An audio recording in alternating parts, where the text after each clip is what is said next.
Okay, so let's move on to selling the item stained as is. And a lot of you will probably think, no way, I'm not going to do that. I'm not going to sell a stained item. But when you look at the prices you can get, you might change your mind. Okay, plenty of items sell as is with stains on eBay for several reasons. Could the item be repurposed? Sometimes they don't even care because they're not even going to use that part of the item. They may be cutting it up or using it for something else. Is the stain in a prominent area? If it's somewhere that it could be covered up with a scarf or a cardigan sweater or a blazer or something like that, then it's not going to matter anyway. They may not care. Or if it's a layering piece that's going to be worn under clothing, like for exercise, running outside, hiking, camping, and it's a good thermal piece of clothing, it may not matter if it's stained. So you have nothing to lose offering a stained or imperfect item on eBay because the buyer may not even care. Or they may want to try to get the stain out themselves. Personally, I don't think there's a lot of that going on. I think they just don't care. The item could be used for drama, theater, a costume, or a reason where a stain does not matter. So ask yourself if you can get at least what you paid for this item, if that's the risk you're taking. So the item costs $3. Do you think you can get at least $3 for it, plus maybe 20% to cover all of your eBay and PayPal fees? It's a pretty low risk to try this if you've never done it before. Now, you're not going to want to pick up every single stained item you see, but if it's high enough profit and good enough quality, it may be worth doing. So that's going to be a judgment call. But the bottom line here is that honesty is the best policy. You always want to give full disclosure in your listing. Take several pictures of the stain and use these little post-it arrows if you want to. Some people will put a little coin next to it, like a penny, to show the size of the stain in comparison to a penny or a dime. But you can use these little arrow stickers to put on the item pointing to the stain so it's in the picture. And what I do is I take a full size picture of the item showing where the stain is. So not only do I take a closer one showing how big the stain is and a close up of it, but you want to show it where it is on the garment so the person can judge, do they care about where the location of the stain is. So just use those little arrows to draw attention to the stain or defect. You also want to write it in the description because that's just going to protect you if the buyer complains. And I have sold a lot of things, um, com- comparatively speaking, in my almost 15 years on eBay that had some kind of defect. I took pictures of it, I put it in the description, it was very obvious, and still the person didn't read it. So that's going to happen, and it's okay. The bottom line is that you just don't want to get an item not as described for not telling about the stain or the defect. So just honesty is the best policy. Tell them what you have, tell them how big the stain is, where it is, and show pictures of it. And that's pretty much all you can do when you're selling on the internet is give all that information up front. You can get these little post-it stickies at any office supply store, Walmart in the office supply section, even at the grocery store, I think. So, again, as long as you can point to your photos and description about the defect, you are okay if the buyer files an item not as described case. That's just going to happen. It's just like at a restaurant, somebody orders something that has an ingredient they don't like, and it was all over the menu. It just, it says cooked in garlic or whatever it is, and then they complain. Well, it's because they didn't read. You can always message the buyer prior to shipping to verify they understand. I started doing that just because it was a hassle to have to do a return and wait to get it back and resell it. So I would just send them a note, hey, just thank you for your purchase. Just want to verify that you saw there is a stain wherever or a defect wherever.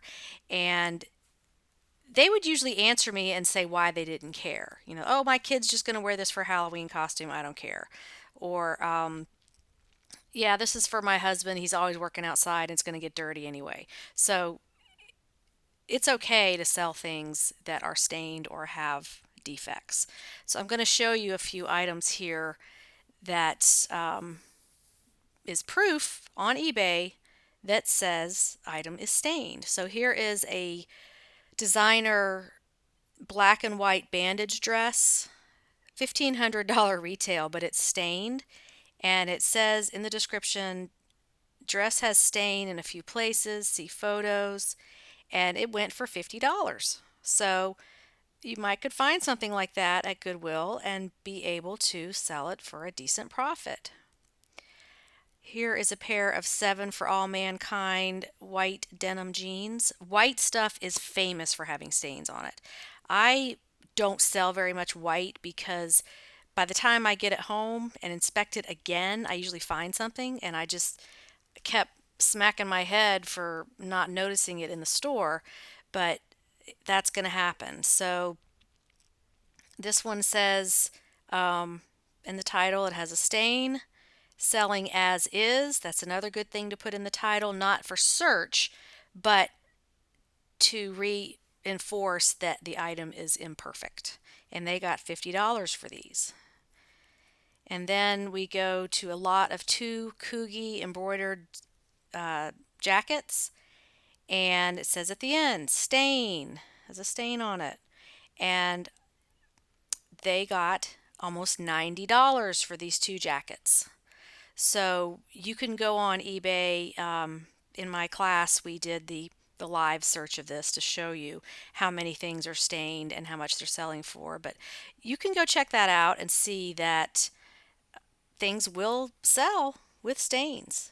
Don't be afraid to try it, especially if you get something cheap or free, like if it's your own and you spilled something on it, which I am famous for doing. You can still sell it. People will buy it. Okay, removing sweater pilling.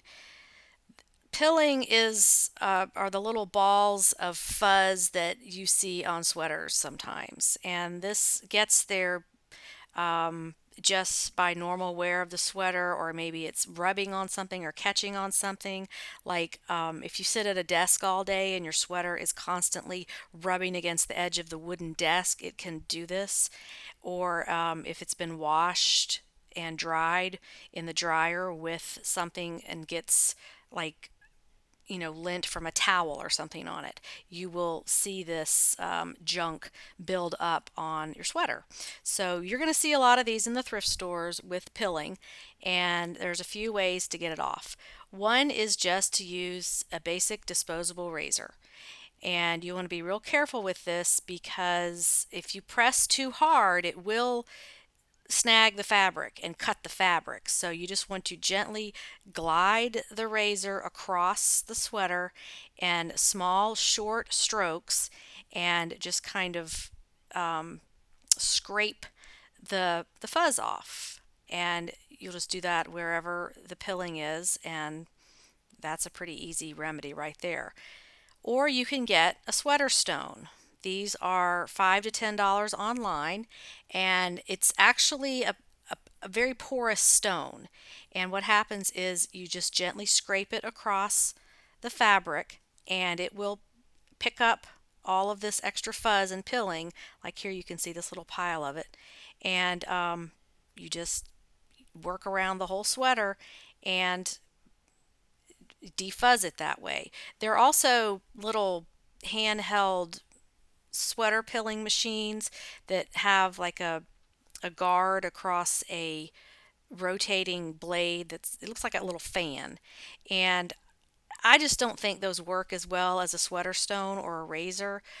They just don't get as close, and of course, then you have to have batteries, and you're always out of the batteries you need at the moment you need it, stuff like that. So these two methods work pretty well. The sweater stone also will work on fleece. So if you have a nice jacket that has a lot of pilling on it, you can use your sweater stone on that. So you can just get the sweater stone on Amazon. I have not seen them in stores, but I haven't looked every single place, so just ordered online. Okay, how to repair moth holes without sewing. And this is just brilliant. This is a product that came out a few years ago called Bonash Fuse It Powder. And the lady who created it, her name is Beryl Nash. So this is a takeoff of her name. But it's a bonding powder, and I'm going to show you how to use it. It says available at Walmart. I went to several and couldn't find it, so I just ordered it on Amazon, and it comes in a little starter kit like this with the sheets that you need um, when you iron at the end of the process. So this is worth a try. This is a brilliant remedy for fixing holes in sweaters, especially cashmere. You can learn to sew, but if you're like me, you want the fast and easy way to do stuff. So let's go over how this process works. Okay, this helps repair holes that actually go all the way through the sweater. So, um, it needs, that's what happens with cashmere is you get these holes that go all the way through. It's not intended for repairing large rips or tears, or something that's obviously really mangled. It's not going to work for that. Okay, so you want to first, you're going to have to find some fabric to use from the sweater itself. So you want to turn the sweater inside out and find a seam. And then you're going to carefully cut a small strip of the material from the seam. You want to do this very slowly and carefully, because if you cut the seam apart, then you're going to have another hole that you will have to sew up. So you're just going to try to get a little bit of fuzz there to use. We're going to make a patch to repair this hole. So you're cutting a strip of the sweater, just enough to plug up the hole. Only a small amount is needed. So you may, if you have a sweater that is a junk sweater, to practice this on before you actually do it on one you want to sell, that's a good idea. Then you're going to ball up the little strip of material, and you're going to take your scissors and you're going to cut it, like put the material between your fingers, and then you're going to cut it and just chop, chop, chop, chop, chop it up into tiny little pieces. So it's going to look like a little pile of fuzz. Then you're going to sprinkle some of this Fuse It powder onto the ball of fuzz, and this powder is what is going to fuse everything together. Roll up the ball and to a big enough or appropriate size to fit over the hole that you're repairing. And then you're going to lay the sweater out on an ironing board turned inside out and put the fuzz ball on top of the hole. So there's the little ball of material there that you chopped up, and then you're going to sprinkle some more of the Fuse It powder on top of your ball of fuzz. So again, you might want to practice this on a junky sweater that is really mangled before you do it on one that you're selling. Then you're going to need a little piece of material to cover the patch. And this is where you're going to be probably building your kit to have this kind of stuff on hand. But a good thing to use is lining material. So just go to Walmart or the craft store, and you can get just as small amount as they'll let you buy, like a quarter of a yard, and just get a little bit to have to work with. And this will be really cheap. It'll just be a couple of dollars. But if you've got a sweater that you paid $3 for, but it's got a hole in it and you want to fix it, and or multiple holes, and you could sell it for 50, it's worth having these things on hand to repair the sweater with. Or you can buy like junky blazers or whatever that have linings in them and just cut the material out to keep on hand if you don't want to have to go buy it new. All right, then you're going to cover the patch with this paper that comes in the kit. It looks like wax paper or parchment paper, so either one of those is fine. Don't put the iron directly on the sweater.